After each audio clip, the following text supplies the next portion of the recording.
მოგესალმებით. მიმდინარე ვიდეოში გთავაზობთ მორიგ 5 ტესტურ დავალებას ზოგადი ადმინისტრაციული სამართლის მიმართულებიდან და ჩვენ განხილული გვექნება ზოგადი ადმინისტრაციული კოდექსის 5 ტესტური დავალება. პირველი ტესტური დავალება არის შემდეგი: საქართველოს ზოგადი ადმინისტრაციული კოდექსის მიხედვით დაინტერესებულ მხარედ მიიჩნევა ავარიანტია ნებისმიერი ფიზიკური ან იურიდიული პირი, რომლებთან დაკავშირებითაც გამოცემულია ადმინისტრაციულ-სამართლებრივი აქტი, აგრეთვე რომლის კანონიერი ინტერესზე პირდაპირ და უშუალო გავლენას ახდენს ადმინისტრაციულ-სამართლებრივი აქტი ან ადმინისტრაციული ორგანოს ქმედება. B ვარიანტია ნებისმიერი ფიზიკური ან იურიდიული პირი, ადმინისტრაციული ორგანო, რომლებთან დაკავშირებითაც გამოცემულია ადმინისტრაციულ-სამართლებრივი აქტი, აგრეთვე რომლის კანონიერი ინტერესზე პირდაპირ და უშუალო გავლენას ახდენს ადმინისტრაციულ-სამართლებრივი აქტი ან დაინტერესებული ორგანოს ქმედება. G ვარიანტია ნებისმიერი ფიზიკური და იურიდიული პირი გარდა ადმინისტრაციული ორგანოებისა და D ვარიანტია ნებისმიერი ფიზიკური პირი გარდა ადმინისტრაციული ორგანოებისა და იურიდიული პირებისა.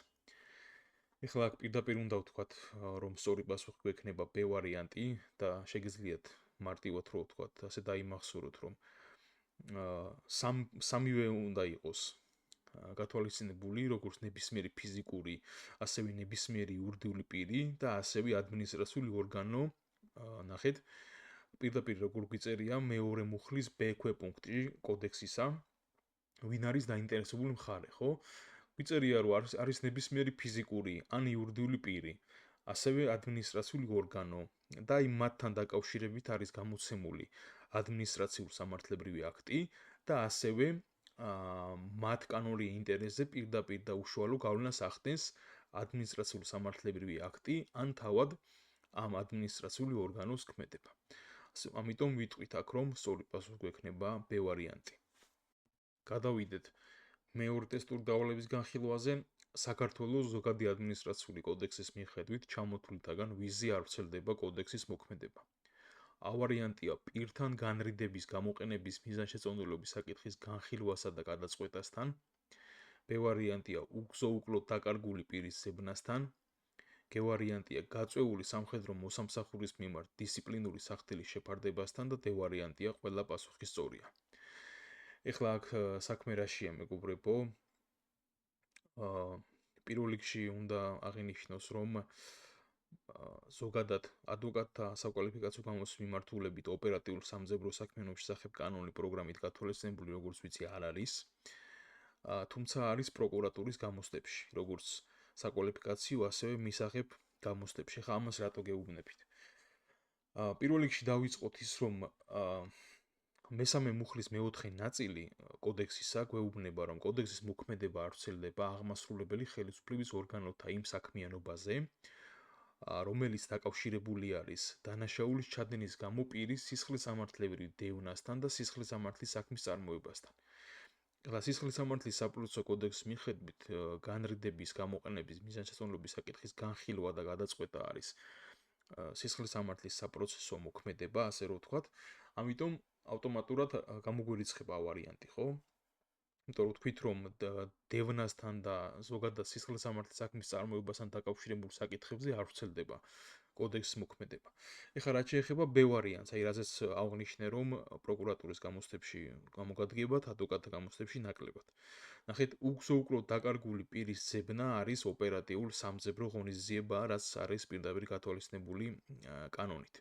ჩვენ კოდექსში გვიწერია მესამე მუხლის მეოთხე ნაწილში, რომ არ ვრცელდება ოპერატიულ სამძებრო საქმიანობასთან დაკავშირებით.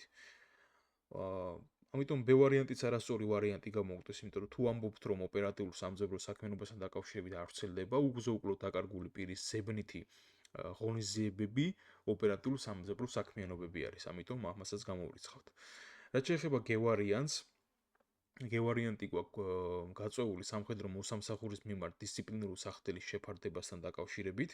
ამაზეც კოდექსის მესამე მუხლის მეოთხე ნაწილი გვეუბნება, რომ სამხედრო საკითხებზე გადაწყვეტილების მიღებასთან, აგრეთვე სამხედრო დისციპლინის საკითხებთან, თუ ეს არ ეხება პირის საქართველოს კონსტიტუციით მინიჭებულ უფლებებს და თავისუფლებებს. ამიტომ სამხედრო მოსამსახურის, რომელიც არის გაწეული ამ შემთხვევაში გევარიანტში, ამის მიმართ დისციპლინური სახდელის შეფარდებასთან დაკავშირებითაც კოდექსის მოქმედება არ გავრცელდება. ამიტომ გამორიცხვის მეთოდითაც რომ მივდივართ, რა გვჩება? გვჩება რომ ყველა პასუხი სწორი არის, იმიტომ რომ 100-თან, B-თან და G-თან შემთხვევებში კოდექსის მოქმედება არ ვრცელდება. გადავიდეთ მესამე ტესტურ დავალების განხილვაზე. საქართველოს ზოგადი ადმინისტრაციული კოდექსის თანახმად ნორმატიული ადმინისტრაციული სამართლებრივი აქტი არის უფლებამოსილი ადმინისტრაციული ორგანოს მიერ საკანონმდებლო აქტის საფუძველზე გამოცემული სამართლებრივი აქტი, რომელიც შეიცავს მისი ავარიანტია მუდმივი და მრავალჯერადი გამოყენების ქცევის ზოგადწესს, B-ვარიანტია დროებითი და მრავალჯერადი გამოყენების ქცევის ზოგადწესს, G-ვარიანტია მუდმივი ან დროებითი და მრავალჯერადი გამოყენების ქცევის ზოგადწესს და D-ვარიანტია მუდმივი ან დროებითი გამოყენების ქცევის ზოგადწესს. ეხლა აქ უნდა ვთქვათ პირდაპირ სწორი პასუხი გვაქვს G-ვარიანტი თანახმად კოდექსის მეორე მუხლის პირველი ნაწილის ექვეპუნქტისა. ამ ექვეპუნქტის თანახმად წავიკითხოთ.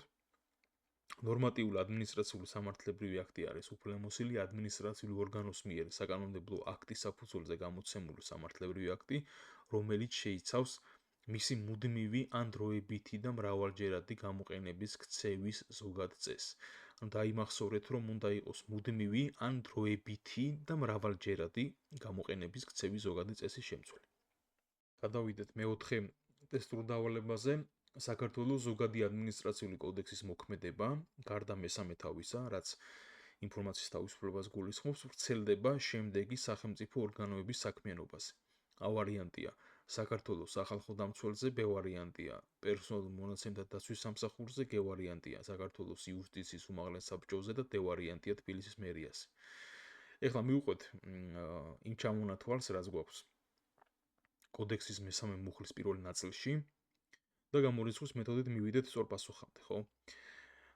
მესამე მუხლის პირველი ნაწილის თანახმად კოდექსის მოქმედება ვრცელდება სახელმწიფო და მუნიციპალიტეტის ორგანოებისა და დაწესებულებების, აგრეთვე იმ პირების საქმიანობაზე, რომლებიც კოდექსის შესაბამისად ითვლებიან ადმინისტრაციულ ორგანოებად. რაც შეეხება გამორიცხვას, თუ ვინ არ მოიაზრება, ვიზე არ ვრცელდება უпростоრად კოდექსის მოქმედება, გამორიცხვა გვაქვს მეორე ნაწილში ამავე მუხლის გარდა მესამე თავის საინფორმაციის თავისუფლება. ამ თავის გარდა კოდექსის მოქმედება არ ვრცელდება მაგალითად საქართველოს პარლამენტზე, აფხაზეთის და აჭარის ავტონომიური რესპუბლიკების უმაღლეს წარმომადგენლ ორგანოებზე, პრეზიდენტისა და მთავრობის სათათბირო ორგანოებზე, სახალხო დამცველზე ვხედავთ, რომ A-ვარიანტი გამოგვერიცხება. სასამართლო ხელისუფლების ორგანოებზე არ ვრცელდება. იუსტიციის უმაღლეს საბჭოზე არ ვრცელდება. ასევე არ ვრცელდება პერსონალურ მონაცემთა დაცვის სამსახურზეც. ამიტომ ვხედავთ, რომ A-B და G-ვარიანტები გამოგვერიცხება და ავტომატურად რჩება თბილისის მერია. თბილისის მერია ამ ჩამონათვალში არ გვაქვს, შესაბამისად სწორ პასუხად შემოვხაზავთ D-ვარიანტს. ასევე ერთ-ერთ პუნქტსაც გეტყვით, რომ არ გამოგვრჩეს, ასევე არ ვრცელდება კოდექსის მოქმედება საზღვარგარეთ საქართველოს დიპლომატიურ წარმომადგენლობებსა და საკონსულო დაწესებულებებზე. ასევე არ ვრცელდებოდა სპეციალურ საგამოძიებო სამსახურზეც, ჩანაწერიც ჰქონდა ჩვენ კოდექსში, თუმცა განხორციელებული ცვლილების შემდეგ კოდექსიდან აღნიშნული ჩანაწერის ამოღება მოხდა. და გადავიდეთ ბოლო მეხუთე ტესტურ დავალებაზე. საქართველოს ზოგადი ადმინისტრაციული კოდექსის მიხედვით ადმინისტრაციული ორგანოს დაპირება არის ადმინისტრაციული ორგანოს ზეპირი დაწერილობითი დოკუმენტი, რომელიც ადასტურებს, რომ მოცემული ქმედება განხორციელდება, რაც შეიძლება გახდეს დაინტერესებული მხარის კანონიერი ნდობის საფუძველი. B-ვარიანტია ადმინისტრაციული ორგანოს წერილობითი დოკუმენტი, რომელიც ადასტურებს, რომ მოცემული ქმედება განხორციელდება, რაც არ შეიძლება გახდეს დაინტერესებული მხარის კანონიერი ნდობის საფუძველი. G-ვარიანტია ადმინისტრაციული ორგანოს წერილობითი დოკუმენტი, რომელიც ადასტურებს, რომ მოცემული ქმედება განხორციელდება, რაც შეიძლება გახდეს დაინტერესებული მხარის კანონიერი ნდობის საფუძველი. და D-ვარიანტია ადმინისტრაციული ორგანოს ზეპირი დოკუმენტი, რომელიც ადასტურებს, რომ მოცემული ქმედება განხორციელდება, რაც შეიძლება გახდეს დაინტერესებული მხარის კანონიერი ნდობის საფუძველი. პირველ რიგში რაც უნდა მარტივად თქვა და გამოვრიცხოთ და დასამახსოვრებლადაც მარტივი იქნება თქვენთვის, ადმინისტრაციული ორგანოს დაპირება ზეპირი დოკუმენტი ვერას ვერ იქნება, ამიტომ ავტომატურად ხედავთ, რომ D ვარიანტი გამოგვირიცხება, ასევე გამოგვირიცხება A ვარიანტიც, ადმინისტრაციული ორგანოს ზეპირი დაპირება, ზეპირი დაწერილობით დოკუმენტი ერთად ვერ იქნება, ანუ და იყოს ზეპირი ან წერილობით ლოგიკურია. დავთქვით, რომ ზეპირი დოკუმენტი არ არის და ავტომატურად ესეც გამოგვირიცხება. და მივდივარ სწორ პასუხამდე, ეს არის G ვარიანტი, რაც პირდაპირ გამომდინარეობს კოდექსის მე-9 მუხლის პირველი ნაწილიდან. კერძოდ ადმინისტრაციული ორგანოს დაპირება არის ადმინისტრაციული ორგანოს წერილობითი დოკუმენტი.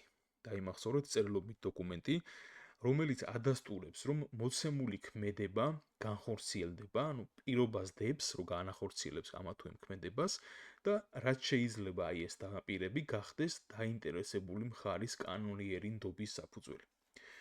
მიმდინარე ვიდეოში ეს 5 ტესტური დავალება იყო, რაც სურდა რომ თქვენთვის შევმეთავაზებინა, ვფიქრობ, რომ ზოგადად მეცადინეობის კუთხით, გადამეორების კუთხით გამოგადგებათ, სწრაფ-სწრაფი პატარა ტესტური დავალებებს განვიხილავთ ამ ფორმატში, ხოლო რაც შეეხება უშუალოდ კაზუისტური სტილის ტესტებს, ანუ ვრცელ ტესტებზეა საუბარი, აღნიშნული ტესტები განხილული გვექნება სხვადასხვა საკვალიფიკაციო გამოცდის განხილვის მიმართულებით.